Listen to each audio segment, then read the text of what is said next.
Buenos días familia, espero que se encuentren muy bien. El día de hoy tengo el gusto de poderles compartir una enseñanza pequeña, pero muy importante para nuestra vida como cristianos. Y sé que se refiere a un evento que comúnmente se tiende a rememorar durante estas fechas. Sin embargo, es algo que nosotros podemos practicar, no sé si cada domingo, pero que no hay como una fecha exacta o un periodo de tiempo en el cual nosotros debamos de dedicar esto.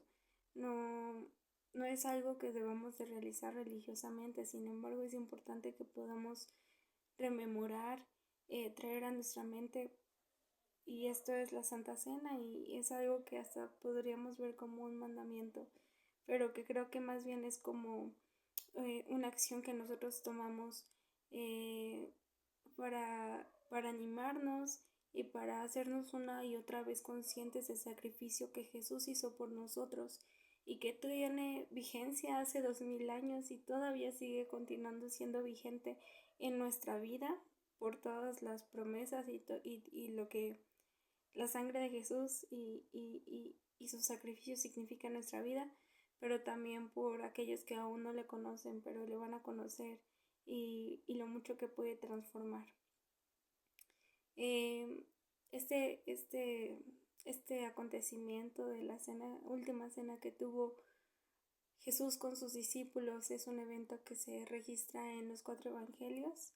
Particularmente a mí me gusta mucho la forma en que lo escribe Juan, en la manera que utiliza las palabras y que lo describe. Y eso es algo que me gustaría que pudiéramos reflexionar y estudiar un poco. Y bueno, esto lo vamos a encontrar en el Evangelio de Juan 13, del 1 al 12. Y bueno, comenzando este pasaje, dice que antes de la fiesta de Pascua, sabiendo que su hora había llegado para que pasase de este mundo al Padre, eh, como había amado a los suyos que estaban en el mundo, los amó hasta el fin. Ahí me voy a detener. Primero, aquí menciona que antes de la fiesta de Pascua, esto, esto nos llama un poco la atención porque hace referencia que el tiempo es inexacto. En otros evangelios se tiende a pensar que es justo en el momento de la Pascua. Aquí nos hace pensar que es previo a la Pascua. Sin embargo, lo importante es que estaban celebrando la Pascua. Y la Pascua, no sé si todos sepan o recuerden, pero es esta festividad judía que hacían en memoria de lo que Jehová Dios había hecho por el pueblo de Israel al sacarlos de la esclavitud bajo el imperio, reino de Egipto. Eh, pero bueno, ahora esta celebración adquiere un nuevo significado, ya que no solamente el pueblo de Israel iba a poder estar bajo un nuevo pacto, sino toda la humanidad, sobre este pacto de gracia que Jesús eh, iba a culminar unas horas después de esa cena. Continuando, dice que sabiendo Jesús que había llegado su hora, con esto nosotros podemos considerar que para Jesús no era un evento fortuito lo que iba a suceder, es algo de lo cual él tenía conocimiento. No es como que le haya llegado de sorpresa. Y esas próximas 24 horas él decidió pasarlas siguiendo la enseñanza a sus discípulos, pero también sirviéndoles. Eh, Luego dice, para que pasase de este mundo al Padre. Creo que, bueno, leyendo algunas reflexiones, sí, esta es una forma muy sutil de hacer referencia a que igual Jesús no les dijo a los discípulos, voy a ir a ser colgado en un madero, ¿no? En ese momento. Pero les daba a entender que iba a tener que pasar de este mundo terrenal a otro lugar, y que pues iba a tener que tal vez que abandonar como esta vida terrenal o física. Y pensando en esto de ser trasladado de una, sí, de una, ¿cómo lo podríamos decir? Como de un lugar terrenal o a un lugar celestial. Es como ir de viaje, ¿no? Y no sé si a ustedes les ha pasado que tengan que irse una temporada larga lejos de sus familias o amigos. Justo con ellos son con quienes ustedes quieren pasar más tiempo y justo eso es lo que Jesús procuró esa noche, pasar tiempo con aquellos de los que sabía que se iba a separar por un tiempo corto. Sin embargo, esa separación iba a ser difícil. Y bueno, eso es bonito, ¿no? Y es algo con lo que nos podemos identificar. Bueno, continuando los versículos, dice, Jesús había amado a los suyos que estaban en el mundo, y a los suyos que estaban en el mundo. Creo que esta palabra suyo es algo muy, muy bonito. Entender que Jesús no ama más o menos a cierto tipo de personas. Él no ama más o menos al pueblo judío. Él no ama más o menos a cualquier tipo de persona. Su amor es pleno, completo e ilimitado para todos, para todas las poblaciones, de actuales o pasadas. Sin embargo, esta respuesta que tiene una persona que se asimila como suya permite que la interacción sea muy diferente y que esta relación de amor sea recíproca y que la libertad con que aquellos que son suyos experimentan su amor pueda ser plena. Leyendo un estudio me encontré con algo muy bonito que, que dice que los que pertenecen a Jesús se pueden asimilar suyos bajo estas ideas. Una de ellas es, uno es suyo porque Él te ha escogido. Por eso eres suyo, porque Él te escogió. Eres suyo porque Él se entregó por ti. Eres suyo porque el Padre se los entregó a Él. Nosotros sabemos que Jesús, bueno, digo que Jehová, que Dios Padre, le entregó a Jesús, a nosotros, a aquellos discípulos, a tantas personas. Él vino por lo que era suyo, por lo que Dios, papá, no, le había dado a Él. También somos suyos porque Él nos iba a comprar. Él no solamente nos iba a tomar, sino aparte iba a pagar un precio. Y creo que todos nos podemos identificar en el hecho de que cuando nosotros compramos algo, cuando algo nos cuesta, entonces podemos saber que es nuestro, no es algo regalado. También somos suyos porque Él nos conquista. Y esto es muy fácil de verlo de una nación a otra, creo yo. Eso me hace pensar.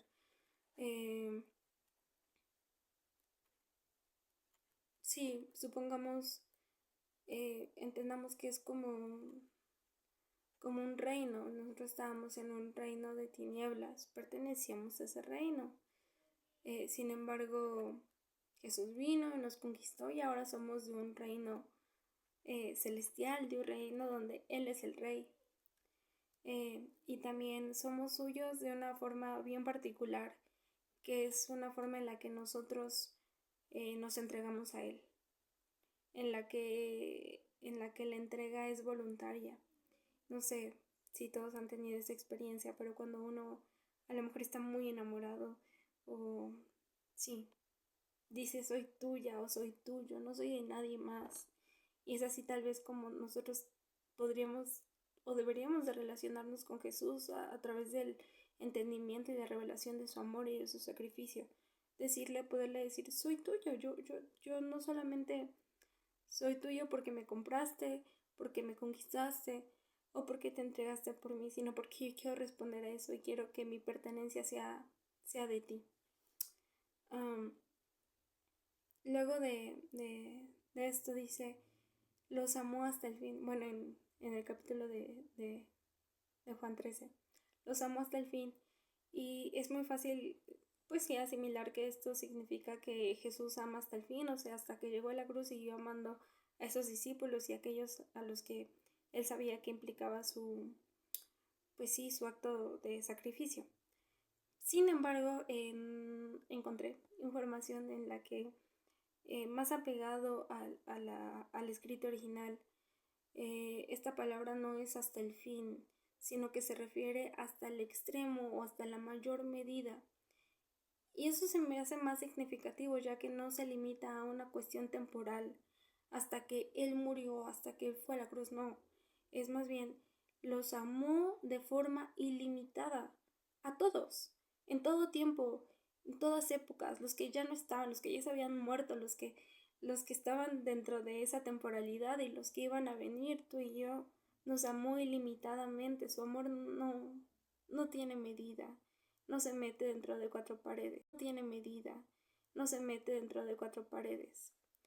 Y bueno, después de esto, los versículos siguen con el lavado de los pies. Aquí dice, se levantó de la cena, describe Juan, se levantó de la cena y se quitó su manto y tomando la toalla se la ciñó. Luego puso agua en un lebrillo y comenzó a lavar los pies de los discípulos, a enjugarlos con la toalla con que estaba ceñido. No sé si se dan cuenta, y otros también lo han, antes que yo obviamente lo han hecho hincapié en esto, se han dado cuenta que es muy minucioso la forma en que describe. Podría serlo más, pero sí es minuciosa la manera en que describe esta acción de Jesús. La manera en que él va a comenzar a lavar sus pies. Y entendiendo que también Juan no es como que al día siguiente se puso a escribir lo que había pasado en aquella cena. Él lo vivió y probablemente, no lo sé, pero muy probablemente lo escribió después de muchas décadas. Eh, y bueno, es algo que lo marcó y se quedó en su memoria y tanto fue así que pudo escribir detalladamente y no solamente dijo, bueno, Jesús se levantó y nos lavó los pies a todos. No, se lo escribió. Y encontré también algo que, bueno, en el que aprecian como consideran cuestiones muy específicas de esta situación que llegan a ser hasta chistosas, porque pues comúnmente hablando como de contexto y contexto histórico, cultural, una cena de ese tipo en aquella época comúnmente eran atendidos al principio por el siervo de menor rango, era el que se encargaba de lavar los pies de las personas que llegaban a la casa, que se iban a sentar a tomar la cena. Se hacía antes obviamente pues por toda la suciedad que traían seguramente del camino que habían recorrido. Y bueno, en este caso los apóstoles Jesús se sentaron a la mesa y se sentaron sin lavarse los pies. Y eso ya es raro. Después, pues pensando que igual que sus sandalias estaban sucias y demás, que sus pies estaban sucios. El tipo de mesa en la que ellos se sentaron a cenar no es una mesa como la que nos han retratado en el arte, que es una mesa alta, que hay sillas. Más bien era un tipo de mesa que de hecho tiene un nombre particular, que está muy curioso el nombre. Un segundo, se llama atriclinium. Este atriclinium es una mesa bajita en forma de U. Todos los discípulos se sentaron ahí. Todos podían ver que sus pies estaban sucios, podían percibir, inclusive tal vez el olor, no lo sé. Pero ninguno de ellos tuvo la iniciativa de lavarle los pies, ni siquiera de Jesús. Sin embargo, Jesús se levantó al último, se ciñó, se tomó el agua del lebrillo y lavó los pies de ellos. Y a pesar de ser el maestro, tomó la posición de menor rango. Y es algo que bueno, que no solamente causó, yo creo que causó un impacto en la vida de todos los discípulos, pero lo podemos ver específicamente en algo en la primera carta de Pedro que escribió pues tiempo después, ¿no? Y en escribe que sean sumisos unos a otros y se revistan de humildad. Y también en los escritos como más originales, más antiguos, se menciona que lo que Pedro escribió es: envuélvanse en el delantal de la humildad. Y el hecho que diga el delantal de la humildad se refiere a que Pedro tenía en la memoria el acto de Jesús, el delantal que él tomó para lavar los pies de los discípulos. Y eso permaneció no solamente en un recuerdo, sino en su corazón. Y eso debería ser lo que está impregnando en la humildad que debe de seguir la iglesia y el cuerpo de Cristo, y nosotros como seguidores de Cristo y como personas que nos relacionamos como familia. Posteriormente de eso, en el capítulo de que estamos leyendo de Juan 13, menciona que Pedro se quería oponer, ¿no?, a que le lavasen los pies. Pero Jesús le responde: si no te lavare, no tendrás parte conmigo. Y esto que sucede nos deja ver como lo importante que es que nosotros aceptemos el sacrificio de Jesús, el sacrificio de humildad de Jesús, para que podamos tener parte con Él. Si nosotros no tenemos esta conexión profunda, este lavamiento a través de su sangre, no podemos tener parte con Él, no podemos ser hijos suyos, no podemos ser hermanos suyos. Y bueno, encontré una analogía muy bonita donde menciona que toda esta acción última de lavamiento de los pies y demás hace referencia como no solamente algo que se dio en ese momento, sino algo que refleja, pues sí, lo eterno y la deidad de Dios. Les voy a compartir. Dice: Jesús se levantó de la cena, Jesús se levantó de la mesa, se levantó de un lugar cómodo y de descanso. A todos nos gusta hacer la sobremesa, ¿no? Es agradable, rico. Y Él se levantó de ese lugar. Pero asimismo, podemos pensar que lo que Dios hizo, lo que Jesús hizo, fue levantarse del trono en el que estaba en el cielo y salir de ese lugar de descanso y de mucha más comodidad que una simple cena para venir aquí a la tierra y para entregarse. También dice que se quitó su manto, quitándose lo que lo cubrió un manto. Y asimismo se ha despojado y se despojó en su momento de su gloria, de su deidad, y se hizo hombre.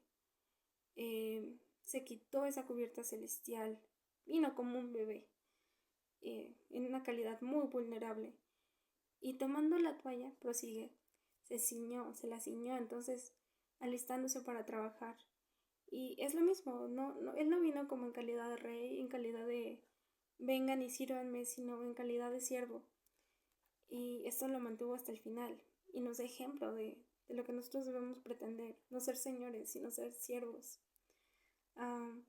Luego puso agua en un lebrillo, listo para limpiar.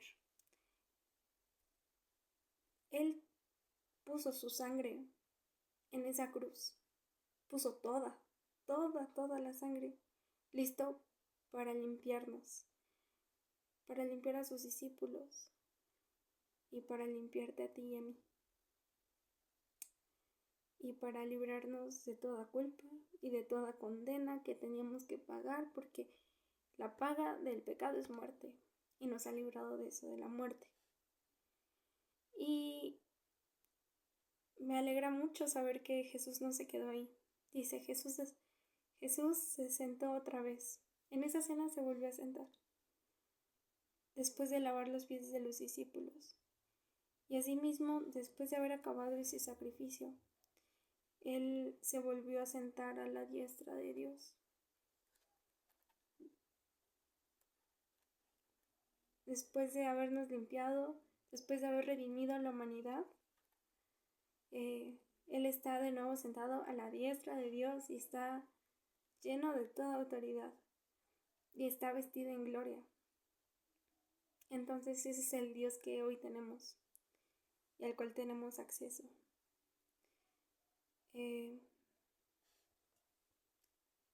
Me gusta mucho una parte en la carta de los Corintios, donde Pablo, el apóstol Pablo, dice que debemos de rememorar eh,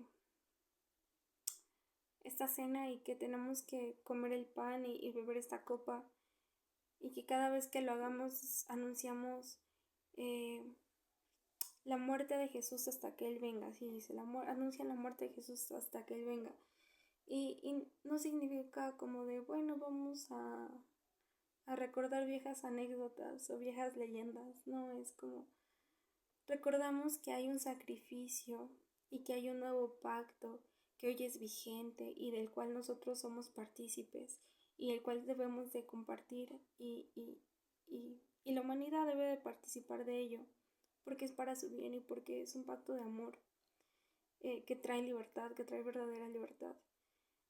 Pablo también dice que cuando vivamos de esa copa, cuando comamos de ese pan, no lo hagamos indignamente y muy posiblemente podemos caer en esta posición de ser indignos o de hacerlo de una forma indigna porque podemos pensar que lo podemos hacer, que podemos ir a comer, por ejemplo, la hostia o el vino de consagración solo si ya nos confesamos con el Padre, ¿no? Pero pues no, más bien entendiendo que en nuestra imperfección eh, somos perfectos a través de Él y que nuestras acciones no son lo suficientemente buenas para ganarse el favor y para ganarse el acceso a poder comer de ese pan y de esa sangre, de ese vino.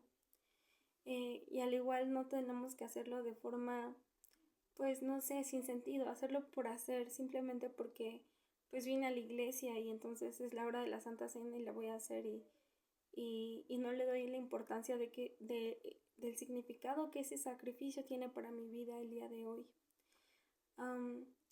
Creo que no está de más hacer un examen de conciencia, de saber cuál es nuestra condición y más bien cuál es la posición de nuestro corazón, porque estoy segura que a lo mejor no hemos llegado como a la medida, dice, la medida del varón perfecto, no hemos llegado a esa perfección.